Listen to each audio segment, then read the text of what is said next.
आज आपण पाहणार आहोत गव्हाचं पीठ मऊसूद असं कसं मळायचं.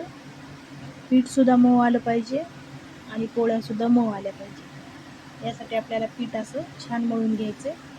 इथं मी प्लेटमध्ये एका पीठ घेतलंय, साधारण 7-8 पोळ्याचं घेतलं पीठ. आणि आता आपल्याला यामध्ये थोडंसं मीठ घालायचं. तर आता आपण इथं मीठ घेतलेलं आहे छोटा चम्मच भरून. तर आता हे मीठ आपल्याला टाकायचं पिठामध्ये. आणि आता आपण या पिठामध्ये थोडंसं असं गोल करून यामध्ये पाणी घालायचं.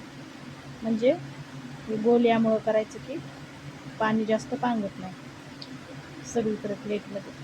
इथं गोल गोळा बनवायचा आपल्याला. इथंच पीठ असं मळून घ्यायचं यावर टाकून. थोडं थोडं पाणी टाकून पीठ मळायचं. एकदाच पाणी पिठामध्ये घालायचं नाही. जर आपण एकदाच पाणी पिठामध्ये घातलं तर मग पीठ पातळ होतं. पुन्हा पीठ घ्यावं लागतं आपल्याला कोरडं, त्यामुळे पोळ्या मऊ होत नाही का. जसं लागेल तसं पाणी घ्यायचं आपल्याला. अशा प्रकारे पीठ मळायचं आपल्याला.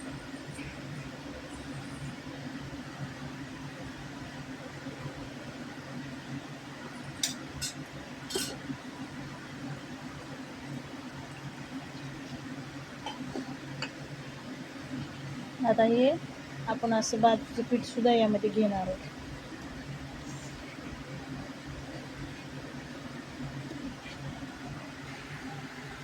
तर आता आपण यामध्ये असं हे जे ताटाला लागलेलं पीठ आहे याला अशा पद्धतीने काढून घ्यायचं असं,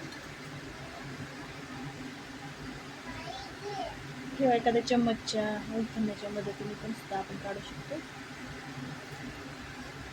अशा प्रकारे अंडा जरी फिरवलं तरी सुद्धा निघतं आपल्याला पिठाचा.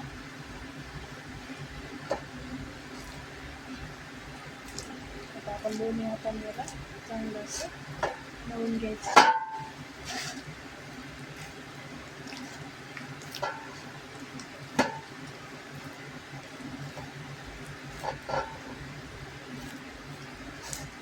आता गच्च आहे पीठ आपलं. त्याच्यामध्ये आता भरपूर अजून अर्धी वाटी पाणी बसतं. म्हणजे पण पाणी इथं घालायचं नाही आपल्याला. पीठ शेवटपर्यंत मळेपर्यंत आपल्याला पाणी आणतं थोडं थोडं घालायचं.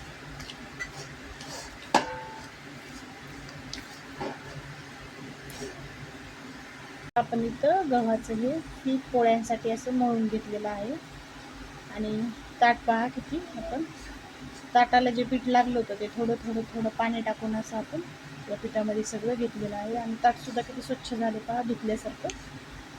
आणि आता हे जे पीठ आहे, आपल्याकडे जर वेळ असेल थोडासा तर 10 मिनटासाठी या पिठावर कापड झाकायचं, किंवा एखादा टोप वगैरे झाकून घ्यायचा.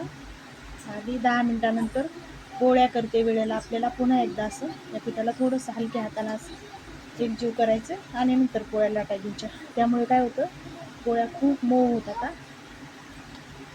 आणि जर वेळ नसेल, काही गडबड असेल तर डायरेक्ट जरी आपण पोळ्या याच्या लाटल्या तर खूप मऊ अशा पोळ्या होतात. तर अशा प्रकारे इथं आज आपण मऊसूद पोळ्यांचं पीठ कसं मळायचं याचा व्हिडिओ आज आपण तयार केलेला इथं. तर हा व्हिडिओ तुम्हाला आवडला तर चॅनलला सबस्क्राईब करा आणि व्हिडिओला सुद्धा लाईक करा. भेटूया अशाच एका नवीन व्हिडिओमध्ये. तोपर्यंत नमस्कार.